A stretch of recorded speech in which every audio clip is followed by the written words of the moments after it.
नमस्कार, दिन भर की बड़ी खबरों में आप सभी का स्वागत है। मैं हूं आपके साथ अनु सिंह। इस बुलेटिन में आज बात होगी संसद में मचे हंगामे की, विपक्ष के खिलाफ पीएम मोदी की रणनीति की, जानेंगे सीएए और एनआरसी पर क्यों ढीले पड़े सरकार के तेवर, एमएसपी को लेकर क्या है किसानों की रणनीति, बात करेंगे केंद्र की राह पर उत्तराखंड सरकार की, मोदी सरकार के खिलाफ ममता के प्लान की, और बुलेटिन के आखिर में बात प्रचार को लेकर फंसी बीजेपी की। लेकिन तमाम बड़ी खबरों से पहले एक नजर सुर्खियों पर। आंदोलन को लेकर संयुक्त किसान मोर्चा ने दिया बयान। 4 दिसंबर को होगी संयुक्त किसान मोर्चा की बैठक, आंदोलन की रणनीति पर होगी चर्चा। कोरोना के नए वेरिएंट को लेकर संसद में बुधवार को होगी चर्चा, केंद्रीय स्वास्थ्य मंत्री मनसुख मांडविया देंगे जवाब। दुनिया में तेजी से फैल रहा है कोरोना का omicron variant. UP TET paper leak मामले में शुरू हुई कार्रवाई, सचिव परीक्षा नियामक प्राधिकारी संजय कुमार उपाध्याय को किया गया सस्पेंड, गोपनीयता बरकरार न रख पाने का लगा आरोप। दूसरी तिमाही में भी जीडीपी में रही तेजी, जुलाई से सितंबर के बीच 8.4% रही जीडीपी ग्रोथ, कोर सेक्टर में 9.9% की रही तेजी। और शुरुआती बढ़त को बरकरार रखने में नाकाम रहा बाजार, सेंसेक्स 196 अंक की गिरावट के साथ 57,065 पर हुआ बंद, वहीं निफ्टी 71 अंकों की गिरावट के साथ 16,983 पर हुआ बंद। सुर्खियों के बाद अब बात आज की सबसे बड़ी खबर की। इस बार संसद के शीतकालीन सत्र का नजारा मॉनसून सत्र जैसा ही दिख रहा है। सदन की बैठक शुरू होते ही हंगामा मच जाता है। शीतकालीन सत्र में मचे हंगामे के तार भी मॉनसून सत्र से ही जुड़े हैं। तो क्या है ये मामला, देखिए इस रिपोर्ट में। शीतकालीन सत्र का आज दूसरा दिन था, जिसमें सिर्फ विपक्ष का हंगामा ही देखने को मिला। राज्यसभा के 12 सांसदों के निलंबन को लेकर लोकसभा और राज्यसभा में मंगलवार को भारी हंगामा देखने को मिला। विपक्षी दलों के नेताओं ने संसद के दोनों सदन में भारी हंगामा किया। दरअसल मॉनसून सत्र के आखिरी दिन 11 अगस्त को राज्यसभा में जमकर हंगामा हुआ था। इसी मामले में विपक्ष के 12 सांसदों पर कार्रवाई की गई, जिसके विरोध में विपक्षी दलों की तरफ से संसद परिसर में गांधी प्रतिमा के सामने प्रदर्शन कर विरोध दर्ज किया गया और राज्यसभा में सांसदों के निलंबन वापसी की मांग की गई, जिसे सभापति वेंकैया नायडू ने खारिज कर दिया। वेंकैया नायडू ने आगे कहा कि कभी कभार ऐसा होना चाहिए, लेकिन 17 दिन लगातार ऐसा करना सही नहीं है। राज्यसभा के सभापति ने आगे कहा कि 93% सदस्य सदन चलाना चाहते हैं, कुछ लोग ही हंगामा कर रहे हैं। इसके अलावा कांग्रेस, डीएमके और नेशनल कॉन्फ्रेंस ने लोकसभा की कार्रवाई से वॉकआउट करते हुए पूरे मामले पर अपना जमकर विरोध किया। सांसदों के भारी हंगामे के बाद संसद की कार्रवाई को स्थगित कर दिया गया। हालांकि संसदीय कार्य मंत्री प्रहलाद जोशी ने इसके लिए सुबह कहा था कि 11 अगस्त को सांसदों के दुर्व्यवहार के चलते सरकार को ये कदम उठाना पड़ा।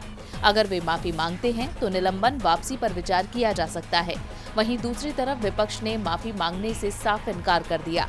विपक्षी दलों ने कहा कि अगर ये निलंबन वापस नहीं लेते तो राज्यसभा का बहिष्कार करेंगे।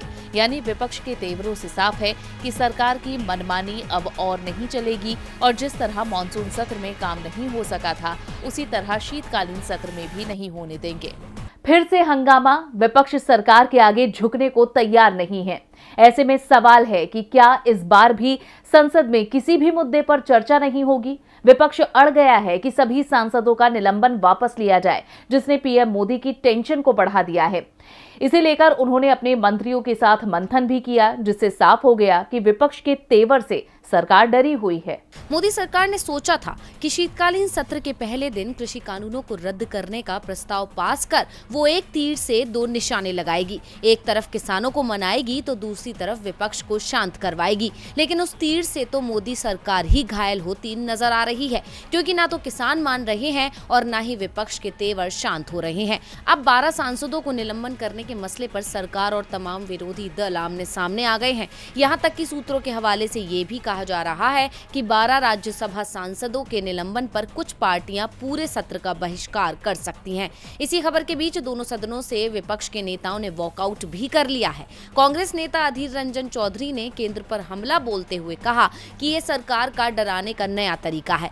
जबरदस्ती क्यों माफी मंगवाना चाहते हैं? सरकार का ऐसा रवैया पहली बार देखा। विपक्ष के इस तेवर ने मोदी सरकार की मुश्किलों को बढ़ा दिया है। इसीलिए प्रधानमंत्री नरेंद्र मोदी ने वरिष्ठ केंद्रीय मंत्रियों के साथ बैठक कर संसद के शीतकालीन सत्र के लिए रणनीति बनाई। पीएम मोदी के साथ इस बैठक में रक्षा मंत्री राजनाथ सिंह, केंद्रीय गृह मंत्री अमित शाह, केंद्रीय कृषि मंत्री नरेंद्र सिंह तोमर, संसदीय मामलों के मंत्री प्रहलाद जोशी, कॉमर्स और इंडस्ट्री मंत्री पीयूष गोयल, केंद्रीय अल्पसंख्यक मामलों के मंत्री मुख्तार अब्बास नकवी शामिल हुए। पीएम मोदी की इस बैठक से साफ है कि विपक्ष का वार सरकार को घायल कर रहा है। अब देखना होगा कि वो कैसे शीतकालीन सत्र में काम कर पाती है, कैसे विपक्ष को मना पाती है। संसद में सरकार मुश्किल में दिख रही है। विपक्ष के तीखे तेवरों से साफ है कि संसद में हंगामा अभी जारी रहेगा, लेकिन इस हंगामे के बीच सरकार के एक फैसले ने जरूर राहत दी है। सीएए और एनआरसी पर अब मोदी सरकार ढीली पड़ती नजर आ रही है। तो इसे लेकर संसद में क्या बोली है मोदी सरकार, देखिए इस रिपोर्ट में। अवैध घुसपैठ रोकने के लिए मोदी सरकार राष्ट्रीय नागरिकता रजिस्टर 2019 लेकर आई थी, जिसके तहत भारत में 5 साल पूरे कर चुके ऐसे शरणार्थियों को भारतीय नागरिकता दी जाएगी जो बांग्लादेश, अफगानिस्तान और पाकिस्तान से भारत आए हैं। इन देशों में हिंदू, बौद्ध, जैन, सिख, पारसी और ईसाई धर्म के लोग अल्पसंख्यक हैं। जब ये कानून लाया गया तो इसका विरोध इस बात को लेकर हुआ कि इसमें मुस्लिमों को क्यों नहीं जोड़ा गया। अब सवाल ये पूछा जा रहा है कि देश में एनआरसी लागू होगी या नहीं। इस पर केंद्र सरकार ने अभी तक कोई फैसला नहीं लिया है।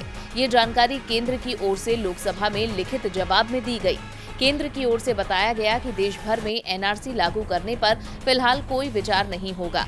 इसके अलावा शीतकालीन सत्र के दौरान गृह मंत्रालय ने नागरिकता संशोधन अधिनियम पर पूछे गए एक सवाल का जवाब देते हुए कहा कि सीएए को 12 दिसंबर 2019 में अधिसूचित किया गया था और 10 जनवरी 2020 को ये लागू हुआ था, लेकिन इसके नियमों को बनने में अभी वक्त लगेगा और इनका अधिसूचित होना अभी बाकी है। गृह मंत्रालय ने कहा कि सीएए के दायरे में जो भी आएगा वो नियम लागू होने के बाद नागरिकता के लिए आवेदन कर सकता है। सीएए और एनआरसी को लागू करने पर गैर भाजपा शासित राज्य लंबे समय से विरोध कर रहे हैं।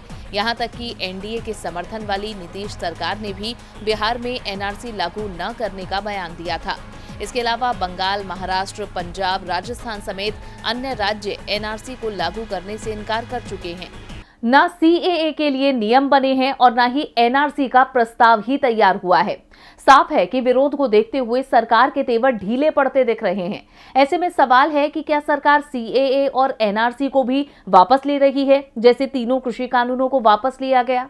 कृषि कानूनों की वापसी के बाद सरकार ने सोचा था कि अब किसानों का आंदोलन खत्म हो जाएगा, लेकिन किसानों ने साफ कर दिया कि जब तक उनकी सभी मांगे पूरी नहीं हो जाती तब तक उनकी घर वापसी भी मुश्किल है और आंदोलन वापसी भी। केंद्र सरकार ने शीतकालीन सत्र के पहले दिन ही कृषि कानूनों को वापस ले लिया। ऐसे में सवाल उठने लगा कि क्या अब किसान आंदोलन खत्म हो जाएगा, लेकिन ऐसा होता नहीं दिख रहा, क्योंकि किसानों ने कल यानी 1 दिसंबर को इमरजेंसी बैठक बुलाई है, जो मीटिंग पहले 4 दिसंबर को होनी थी। और अब किसान नेता राकेश टिकैत ने एक बार फिर से साफ कर दिया है कि आंदोलन इतनी जल्दी खत्म होने वाला नहीं है। वहीं घर वापसी वाले सवाल पर राकेश टिकैत ने किसान नेताओं से साफ कर दिया कि जो पहले घर जाएगा वो पहले जेल भी जाएगा। राकेश टिकैत ने कहा, जो चुनाव लड़ने के लिए ज्यादा उत्सुक है वो जल्दी जाएगा, वहीं जेल भी जाएगा। जब घर में भाई भाई का विचार नहीं मिलता तो यहाँ पर भी अगर विचार नहीं मिले तो उसमें क्या गड़बड़ है। कुछ लोगों को चुनावी रोग लग जाता है और मैं कहाँ एफिडेविट दूं कि मैं चुनाव नहीं लड़ूंगा। मेरी जुबान ही मेरा एफिडेविट है। मैं चुनाव नहीं लड़ूंगा। मैं किसानों को लड़वा रहा हूं, लेकिन सड़क पर। सरकार में पेच है और अगर मैं फूफा बन गया हूं तो मिलाई तो करवा ही दो। इसके अलावा राकेश टिकैत ने आंदोलन खत्म करने से इनकार करते हुए कहा कि सब लोग अपनी अपनी बात करते हैं और सबका अपना विचार भी होता है। यही लोकतंत्र है। ये कोई सरकार की तरह तो है नहीं कि एक तरफा फैसला हो जाए। यहाँ जो भी चीज होती है वो विचार से ही होती है, इसलिए संयुक्त मोर्चा है। टिकैत ने कहा, जब तक एमएसपी पर गारंटी नहीं मिलती कोई यहाँ से जाने को तैयार नहीं है। आने वाले समय में सरकार से बातचीत होने की उम्मीद है। अभी कानून वापसी का जश्न मनाने की कोई जरूरत नहीं। सब कोई टारगेट पर है। जो यहाँ से जल्दी जाएगा वो उतनी ही जल्दी जेल भी जाएगा, तो ज्यादा खुशी मनाने की जरूरत नहीं है। संयुक्त मोर्चा को इकट्ठा रहने की जरूरत है। यानी टिकैत के बयानों से साफ है कि सरकार अपनी चाल में कामयाब नहीं हो पाई है और ये आंदोलन अभी खत्म होने वाला नहीं है। अब देखना होगा कि सरकार का अगला दाव क्या होता है और कल होने वाली किसानों की इमरजेंसी बैठक में सरकार को घेरने के लिए किसान क्या रणनीति बनाते हैं। 5 राज्यों के विधानसभा चुनाव करीब हैं, ऐसे में किसानों ने बीजेपी पर दबाव बढ़ा दिया है।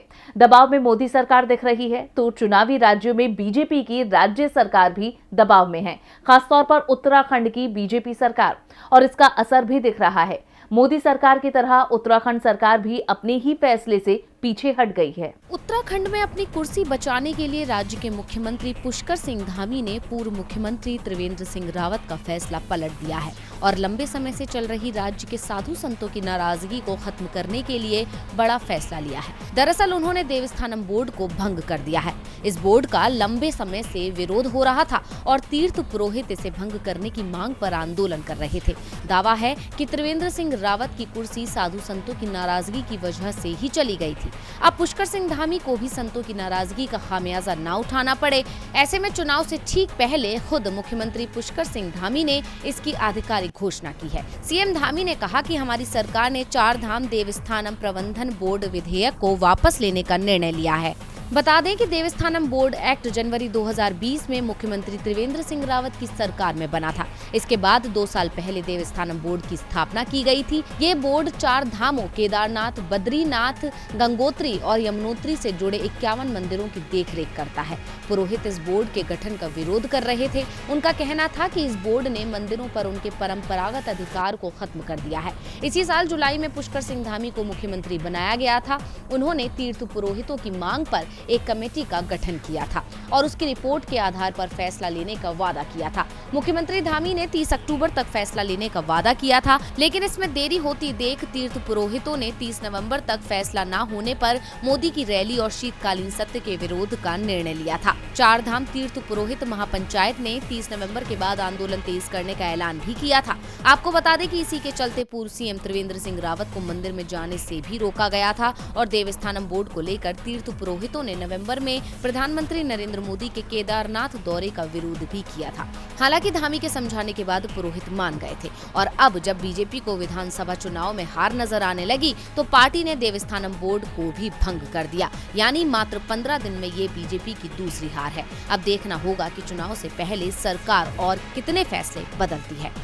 बीजेपी को चुनावों की चिंता है, इसीलिए वो अपने ही फैसले पलट रही है, लेकिन इससे बीजेपी की कमजोरी भी सामने आने लगी है।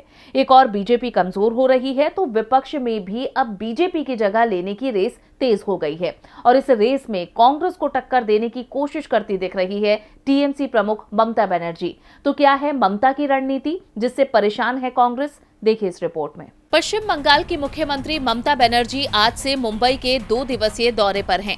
इस दौरान दीदी, शिवसेना सांसद संजय राउत, महाराष्ट्र के पर्यावरण मंत्री आदित्य ठाकरे और शरद पवार से मुलाकात करेंगी। मुख्यमंत्री उद्धव ठाकरे की तबीयत खराब होने की वजह से दीदी की मुलाकात उनसे नहीं हो पाएगी। ममता बनर्जी ने कहा था कि वो ठाकरे से कई मुद्दों पर चर्चा करने वाली हैं। उद्धव से ममता की मुलाकात भले ही ना हो पाए, लेकिन आदित्य ठाकरे से उनकी मुलाकात जरूर हो रही है। इसके बाद ममता बनर्जी राष्ट्रवादी कांग्रेस पार्टी के मुखिया शरद पवार से बुधवार की दोपहर 3 बजे उनके निवास स्थल सिल्वर ऑक में मुलाकात करेंगी। दीदी 1 दिसंबर को मुंबई में उद्योगपतियों से भी मुलाकात करेंगी और उन्हें अगले साल अप्रैल के महीने में होने वाले बंगाल ग्लोबल बिजनेस समिट में आने का निमंत्रण देंगी। ममता बनर्जी के मुंबई दौरे के कई सियासी मायने भी निकाले जा रहे हैं। वे शिवसेना नेताओं और शरद पवार से ऐसे समय में मुलाकात करने जा रही हैं जब तृणमूल कांग्रेस और कांग्रेस के रिश्ते ठीक नहीं चल रहे। आपको बता दें कि संसद के शीतकालीन सत्र से पहले कांग्रेस की तरफ से बुलाई गई विपक्षी दलों की बैठक से तृणमूल कांग्रेस ने किनारा कर लिया था। इसके बाद कांग्रेस और टीएमसी के रिश्तों की खबरें टेलीविजन और अखबारों की सुर्खियां बनी। खास बात ये रही कि इस दौरे के दौरान ममता बनर्जी कांग्रेस नेताओं से मुलाकात नहीं कर रही। ऐसे में मुंबई में ममता की ये मुलाकात गोवा चुनाव और 2024 के लोकसभा चुनाव में ममता की पोजीशन को कितना स्ट्रांग बनाती है, ये देखना होगा। और बुलेटिन के आखिर में बात अपने ही प्रचार में फंसती बीजेपी की। बीजेपी और विवादों का गहरा नाता है। हाल फिलहाल कई ऐसे मौके रहे जहां खुद बीजेपी के प्रचार तंत्र ने उसकी फजीहत करा दी। कभी दूसरे राज्यों और देशों के डेवलपमेंट प्रोजेक्ट्स की तस्वीरें अपने विकास मॉडल में लगाकर, तो कभी अनजान लोगों के नाम या फिर फोटो को लाभकारी बताकर।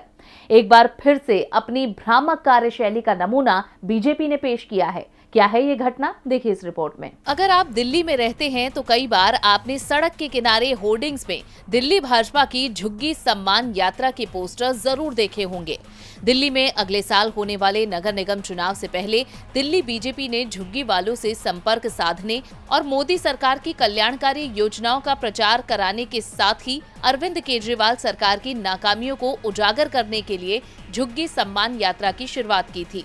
अब झुग्गी सम्मान यात्रा के खत्म होते ही इस अभियान से एक विवाद भी जुड़ गया है। इस झुग्गी सम्मान यात्रा के प्रचार के लिए भाजपा ने जो पोस्टर और होर्डिंग लगाए थे, उनमें एक फोटो को लेकर पार्टी पर सवाल खड़े हो गए हैं।